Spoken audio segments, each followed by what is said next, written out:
Season 8 retrospective, eh? Well, guess there's no use putting it off.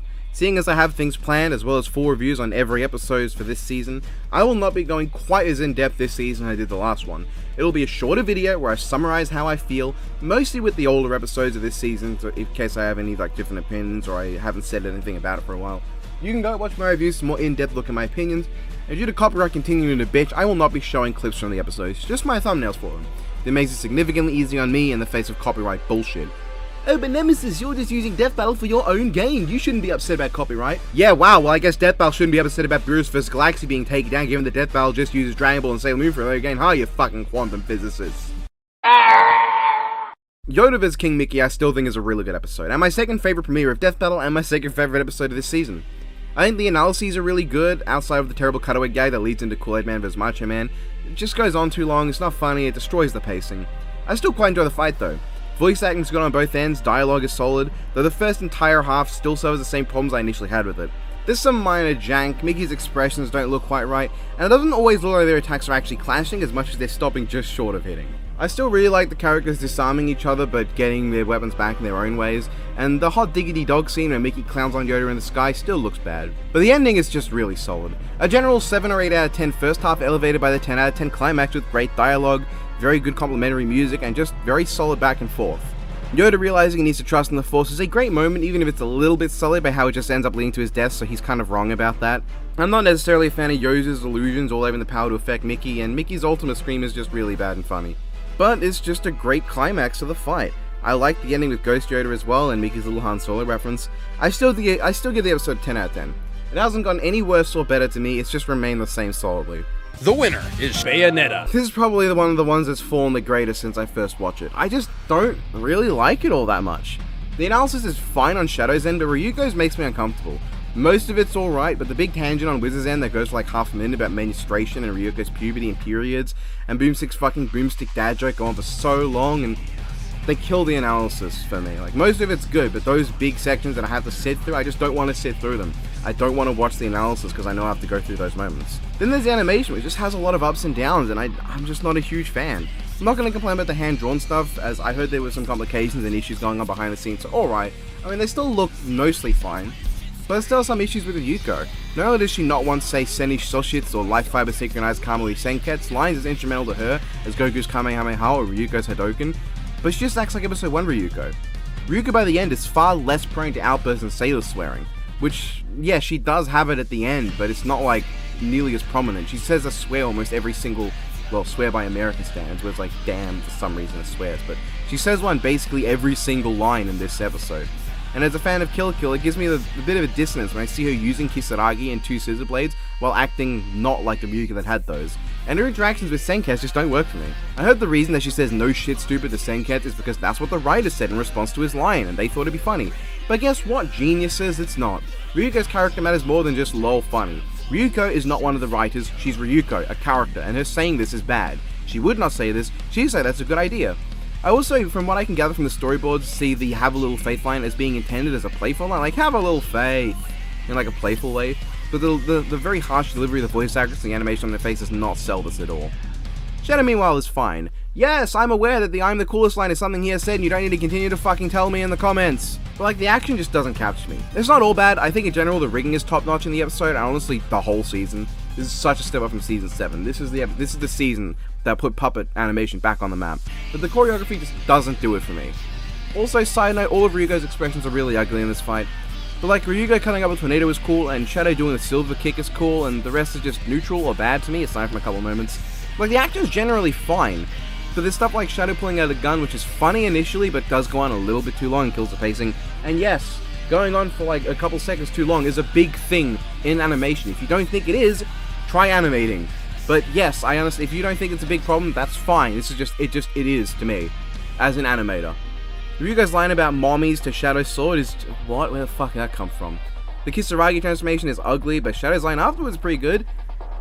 And for what minuscule we got of it, the Kisaragi vs Super Shadow battle is pretty decent. And the best shot of this episode is Ryuko's Kisaragi Scissor Blades alumni mode, which is just a great shot. But the kill is boring. Senketsu doesn't say anything while he's getting burnt alive with Ryuko, and Shadow's Chaos Blast I hear is meant to sound like Tranquil Fury, but he just sounds bored. Overall, it's a fine episode, but I just think it's kind of boring. It's dropped to a 6.5 out of 10 to me. I can't quite say it's bad or even as boring as like Joseph's War Machine, but it's just kind of bland. What kind of a man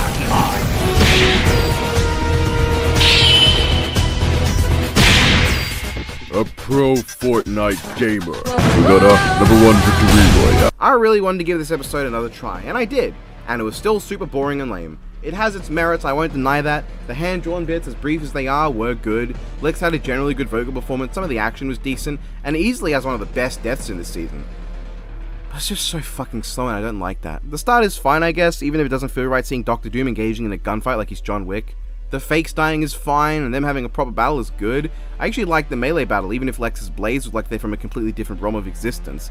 But then it goes to the 2D, like, morphographic thing and the time shift bomb, which just slow the pacing so much. And like, I'm glad they got used, but the amount of just talking about what they're doing feels weird, and it doesn't have the old school comic magic I think it was trying to have. It's just not interesting to me, and the rest of the fight is just usually bland stuff happening with no impact. Doctor Doom's vocal performance is overall flat and bland and sounds about as intimidating as Steve Urkel, and every time he tries to say a classic Marvel vs. Capcom Doom quote, it just doesn't sound right. It doesn't have any of the power or authority Doom's voice should have, it just sounds like a guy with a filter. The ending is generally fine. I like the Superman line, I like the bit of Luthor clearing Doom up, and I like the idea of the Ovoid transfer, but I get distracted by Luthor's mind not returning to his body like the storyboard had it. And Luthor's "No" is way funnier than intended. Still, the death's good, but Doom's line after is worded wrong. What does he mean by this power? Does he mean his own power for some reason? The mother box he said was marvelous and had a massive pants comb over?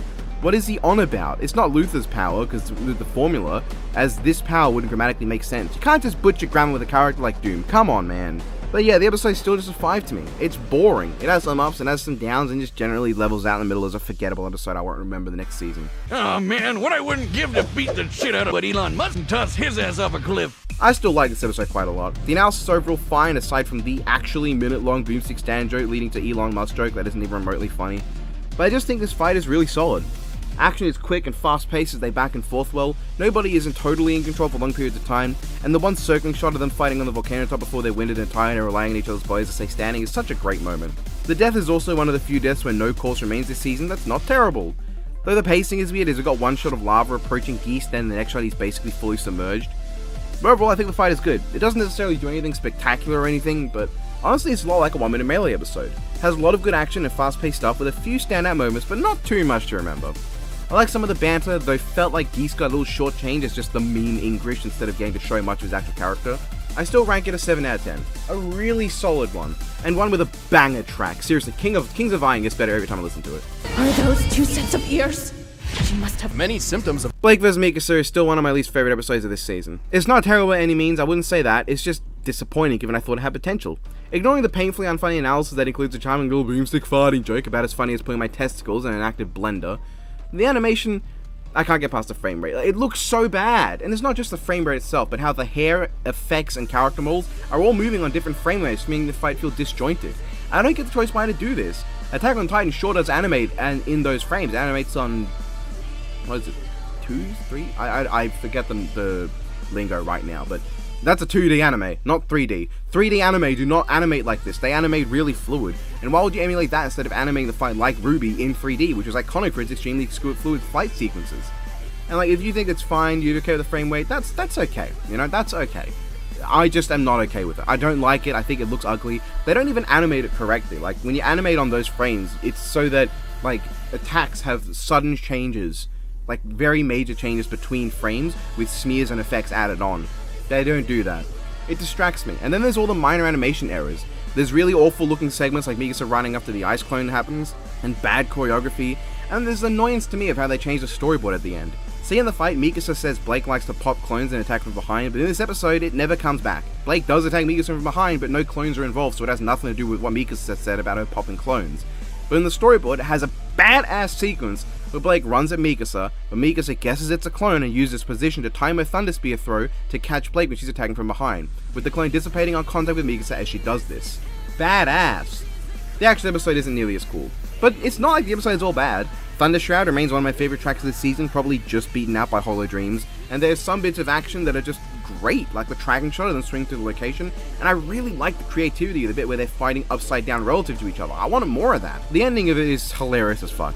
Mikasa gets stabbed, causing no blood to come out as she makes a cum face, and then explodes with the funniest death scream in ages. That's the episode in a nutshell. It has moments that save it from getting a really low score, but it's just a 4 out of 10 to me. Somehow Mikasa vs. Spider-Man is more fluid animation. But still, I'm very happy the episode happened. It made Your Only Mate happy, and I love seeing that in the community. Five Nights at Freddy's, that's where I wanna be. Five Nights at Freddy's. Poe Iron Fist is great, but I can also see where it wouldn't be everyone's cup of tea. This is an episode that focuses a lot more on characterization and tone instead of just action, as that would not really fit the matchup.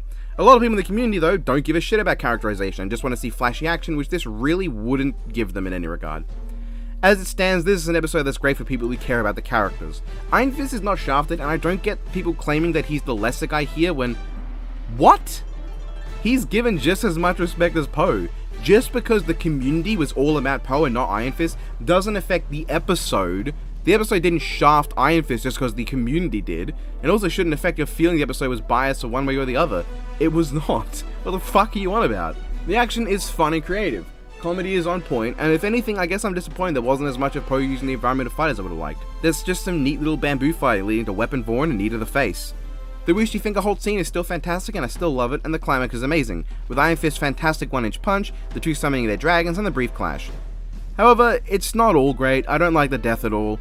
Iron Fist screams and just literally gets bodied. He didn't even throw a punch, he just posed if he was going to and died. Bullshit.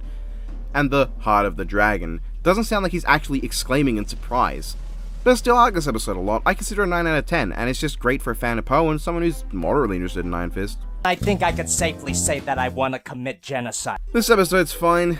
Analysis isn't great, at least for Steven. I just hate the pacing of it. His name isn't even dropped before this big calc, which is the most important calc for Steven, and then they just offhandedly name drop him with no gravitas. It feels limp and lame, and any justification I've seen for it falls flat. It was meant to make the pacing better, but does the opposite.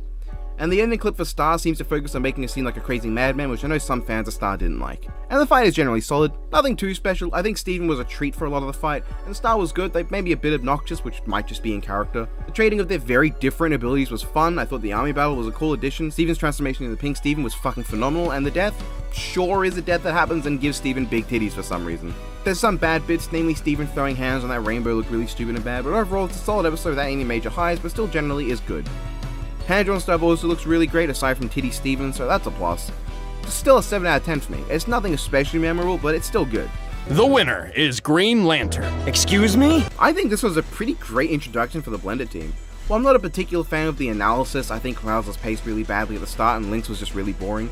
I think the animation was great. I think it has a similar energy to Ryu vs. Strider in that it feels like it uses a large portion of their arsenals despite technically not doing that. Sure, it has some issues. I don't particularly like how Cloud has just left his fusion sword in some random church instead of in the bike he normally has it, and that he was riding at the start of the fight, and some effects look unfinished like the ancient Arrosphere or the Piss Hands materia, and Cloud's fall at the start makes maybe a little too long. It's too long to be funny, but also too short to be funny the other way around, I guess. But like, the fight is great, I don't know what to say. Link breaking pots is amusing, I like Cloud reacting to it and going out of his way to save the last pot. It's a fun little bit of character animation. I really like that this fight didn't do the thing a lot of people do where they characterize Cloud based solely on his depression, suffering stuff from Advent Children. It plays into Cloud's goofy seriousness. The sort of comedically serious parts of him where he's got goofy bits, which happens quite a lot in his series. I'm glad that was here. It's a part of Cloud that's rarely focused on by the community, and I'm just glad it was there. All the sword fighting is clean, there's basically no jank and a ton of impact, especially from Cloud, and the bits where they use their arsenals are also great.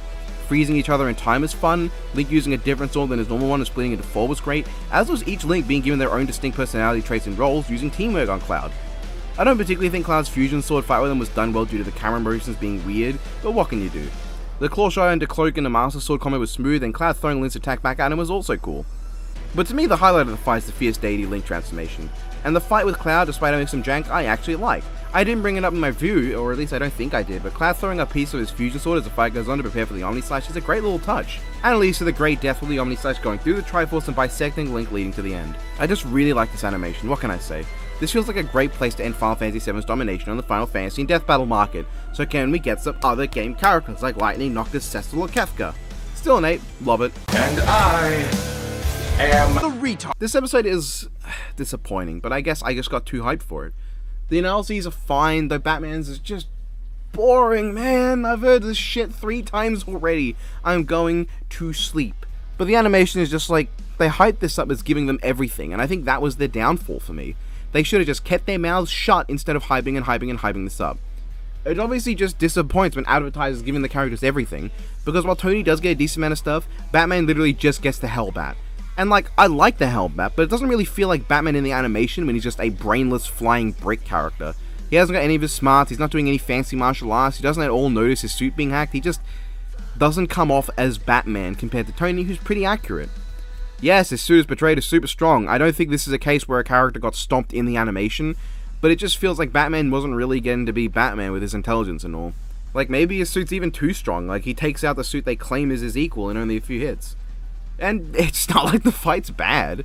The start's good, Batman getting into the Hellbat really quickly is good, Batman hitting Tony with the Watchtower is still one of the worst scenes this entire season because of how Tony could literally just let the drone that gets hit die because he's already accomplished his goal of taking it offline by letting Batman be a Michelangelo. The I am Batman versus I am Iron Man interaction is kind of boring because it just feels like it's there out of obligation and not worked in naturally, though Batman's neck crack is the sprite work of dreams. Now, as I said, the fight is good. Special note that Hellbat versus the House Party Protocol and some bits of Hellbat versus Godbuster, even I think the Godbuster goes that way too much like a bitch. I also feel like just pushing how multiversal these characters are takes a lot away from the impact of the fight.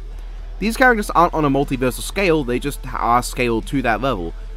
They shouldn't be going around destroying multiverses, but also in not doing that, when you call them multiversal, stuff like a weapon that uses 1/10 the power of the sun actually damaging Hellbat just are not believable. It makes no sense to me, and I'd imagine casuals who are actually paying attention to the analysis would be wondering, that's a multiversal sun, I guess? It doesn't work. When you say 2 characters are multiversal, then what's impressive about some buildings being destroyed? I feel like this episode really needed to be a season finale, and not be hyped up the way it was. Because if you don't have the budget to make it Batman with everything versus Iron Man with everything, don't advertise it as such. This is one of the most disappointing episodes in the series, but it's still like a 7. I mean, it's not like it's a bad episode at all. It's not bad, it's just disappointing to me. What do immortals dream of with all the time in the world? In Zamasu's case, Goku could match blows with the god of destruction, Beerus. Their clash nearly destroyed the entirety of Universe 7. And since the shockwaves from their punches traveled across Universe 7 in seconds, they'd have to be hitting way faster than light. It's like one big cosmic joke, with no one left to laugh. Fucking phenomenal episode, holy fucking shit. I mean, aside from Goku Black's analysis, which was one of my least favorites of this season, fucking hell, man. Earbud is one of my favorite analyses of the season, and this is one of my favorite sprite fights of all time. It's fast, it's fluid, I love the dynamic that it gets across greatly, effects are great, voice acting is literally perfect, progression is great, it's so good. I don't really think I can do it justice talking about it here, but I love the callback to Flash vs. Quicksilver and the timing of the song's lyrics, which, by the way, this is one of my favorite tracks in the season as well. I love Goku Black immediately going Rosé the moment he gets the upper hand and pummeling Earbud through the earth and the moon in one hit, that's amazing. Earbud's speed is conveyed so well, it conveys speed better than Flash vs. Quicksilver and has action better than Sonic vs. Flash. It just shits on both of them to an unimaginable degree, and I could not be happier. Finally, we have a middle ground between focusing on speed and focusing on action for a Flash character, and it works so well. I love the banter in Uza's character, and it might be the best death of the season, huh? Earbud running around the world, scraping Black across the ground until he's a mangled wad of flesh, still alive based on his Super Saiyan hair, then spinning timing him so hard he flies into a sun that goes supernova? That's a phenomenal death. Watch my review where I go full on everything I love, because this is one of my favorite Dragon Ball episodes I've ever done. 9 out of 10. Like, easily. The highest 9, maybe. Maybe. There is a challenger. Farther! And this is not it. This is a weird episode. Once again, I respect the effort. I really do. But I don't think it worked out for me. I love every bit of this episode that's actually Macho Man vs. Kool-Aid Man. The fight, the analysis, how it went down, I like that. But the focus on Boomstick's dad's story and the host just takes away a lot. I like these hosts, but not enough to watch what's basically a fan fiction. Like, I guess if they were doing something more interesting than just walking around and talking, I'd watch it. Or if maybe it was not advertised as a fight. I don't know what else to say there is. I think you could make this work. It's just, it didn't work the way they went about it. It's a 6 out of 10 for me, because I love what's actually Macho Man vs. Kool-Aid Man, but the rest is just boring and lame. Decapitation! This is the challenger for Earbud vs. Zamasu.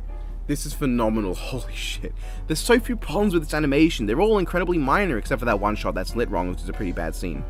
compared to what at any other point is a fantastic animation, with great character animation, great character interactions, some phenomenal voice acting especially for Dio, and just fun choreography that works with the strengths of both. It lacks the horror elements that define Hellsing, but I can live with that given the matchup. Horror doesn't really work for Dio because whenever he plays into it, it's boring as shit. But like, the fight is just so creative and fun, it oozes passion, especially in the analysis. I can't do so justice in a short segment like this.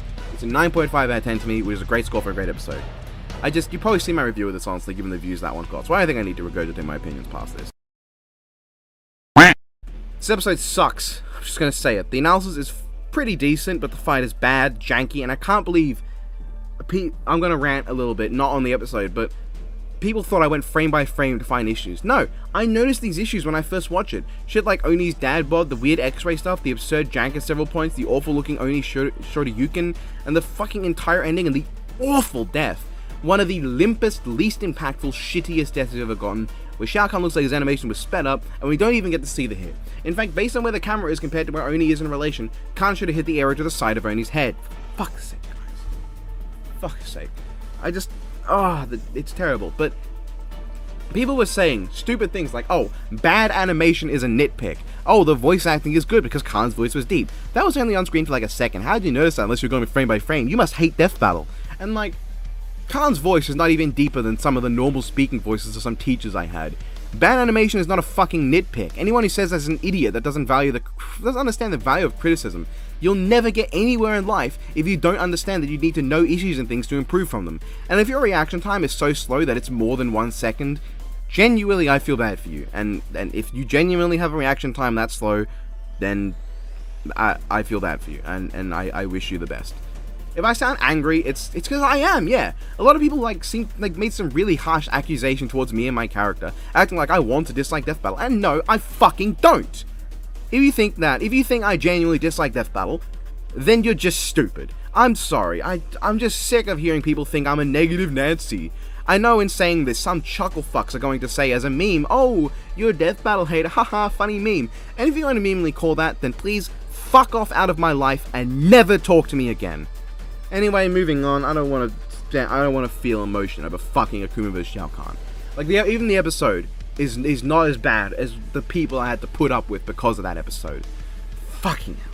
I think I just shit myself! I like this episode. It's nothing special, but I think it's the best Avatar episode by far, and a lot of it is well done. Effects are good, hand-drawn stuff is really good, and I liked a lot of the banter between them. Storm sadly doesn't get to do that much, and it doesn't really feel like an appropriate scale for the character, but Korra gets to do a lot. Korra, I think, got it real good in terms of what she got to do, even though Storm kind of no-sells a lot of it. She still has like a Super Saiyan scream like 3 times, but she also just used Wind and Lightning. It's another episode I don't know much to say about. It's good, 7 out of 10. The winner is Madara Uchiha. I have so little to say about recent episodes. I got stuff on my chest recently, so like, Madara vs. Aizen is a case of a great episode that is amazing to me. It hits my bias so hard. This is why I'm confused with people thinking I want to dislike episodes. I've let my personal bias get in the way of my analytical analysis before, but whenever I have, it's elevated an episode's score. I've never had an episode score less because of my personal bias, just more. Watch my review, I guess, for Madara vs. Aizen. I love this episode, animation, character interactions, everything after the preview and the fight is amazing to me. 9 out of 10, that's a biased opinion. This is amazing! How did you get so strong? I fucked your mom! Saitama vs. Popeye is one of my favorite episodes of all time, and it's really just a testament to how Death Battle has not gotten massively worse from his heyday like some people claim. This episode shows so much love and care, and once again, I don't know what new I have to say. A lot of these later episodes, I reviewed them so recently.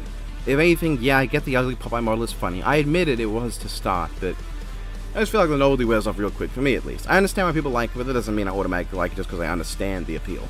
It's still my favorite of the season, a 10 out of 10 episode, and one that shows more love for a character than most episodes ever do. Having Saitama get that moment dedicated to nothing but his character and personality does more to demonstrate the desire to portray a character they kept accurately than almost any moment in Death Battle. These are the Death Battles I keep watching the show for. Seeing characters I love like Poe, that's great. Seeing matchups I love like Madara vs. Aizen, that's cool. Seeing weird unexpected episodes like, does Geese vs. Heihachi count as unexpected for this season? I guess like as an episode it was expected, but not for this season, I don't know. But while those things I do care about, it's these labors of love that I decided to see from Death Battle more. Saitama vs. Popeye, Yoda vs. King Mickey, Dio vs. Alucard, Goku Black vs. Reverse Flash, these are my favorite episodes of the season, and they all show a love that is exuded from every corner of them, mostly. I love Death Battle, and I think for a 10th anniversary season, I'm beyond happy with what we've gotten. Sure, most of the episodes didn't do anything special for me, but they were still entertaining.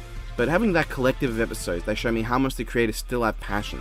Things I don't think work, like Majin Member's Kool-Aid Man show love for this series they've been with for 11 years. Remakes like Link vs. Cloud that they didn't even need to do show a care for what the community wants. I am critical on Death Battle because I want to see it continue to get better. And I know some Death Battle workers even have watched my content. And they don't have bad blood with me. Why do some people in the comments need to take offense on their behalf that I criticize anything at all?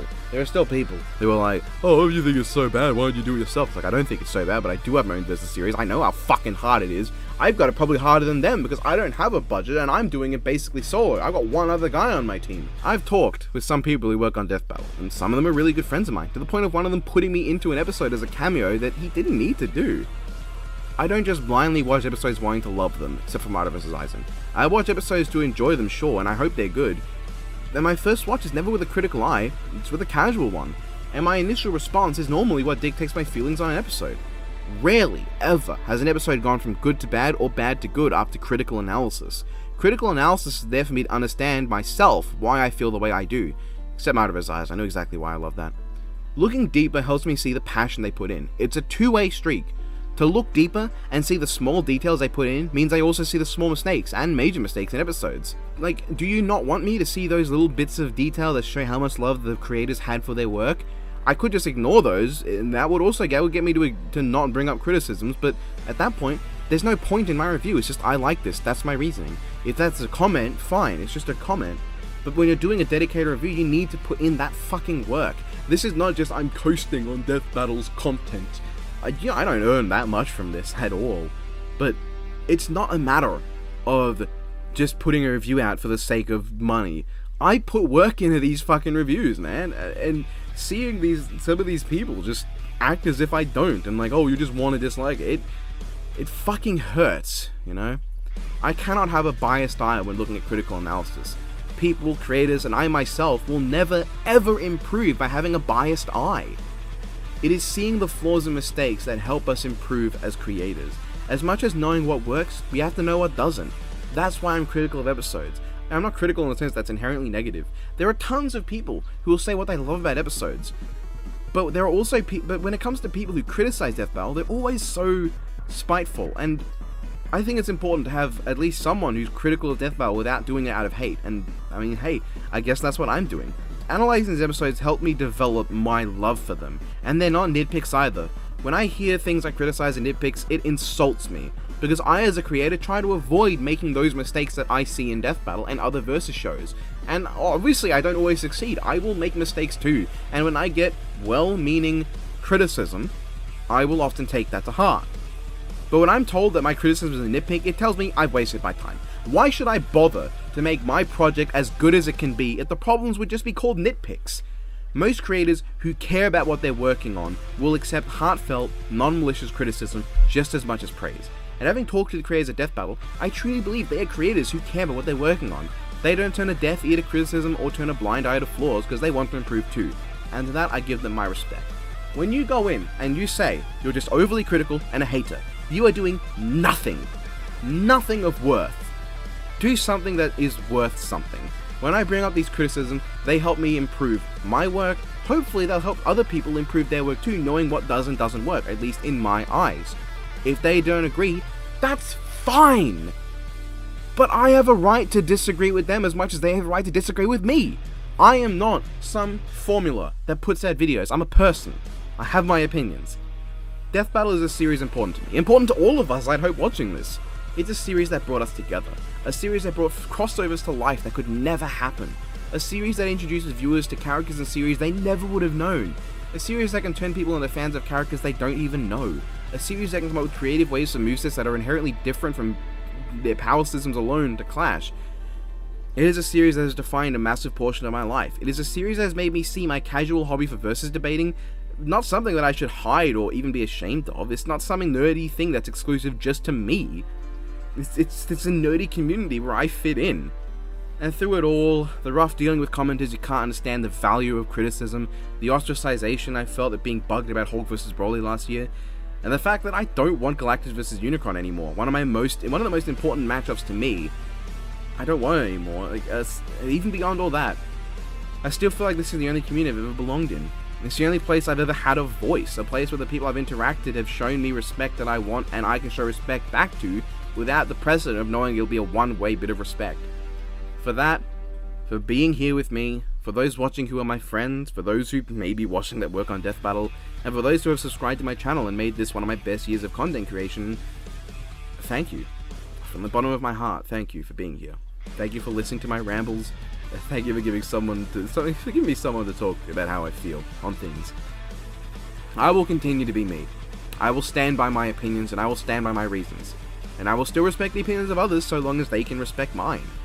I will not lie about my feelings to avoid having to criticize things, and I will not lie about my feelings if I dislike any episode.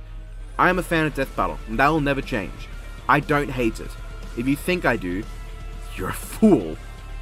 Thank you, viewers, and thank you, Death Battle, for a great 11 years and a great season to commemorate the 10th. I bid you all well. Have a great day, have a happy new year, and have a good one overall. Also, please do Destroy vs. Iris.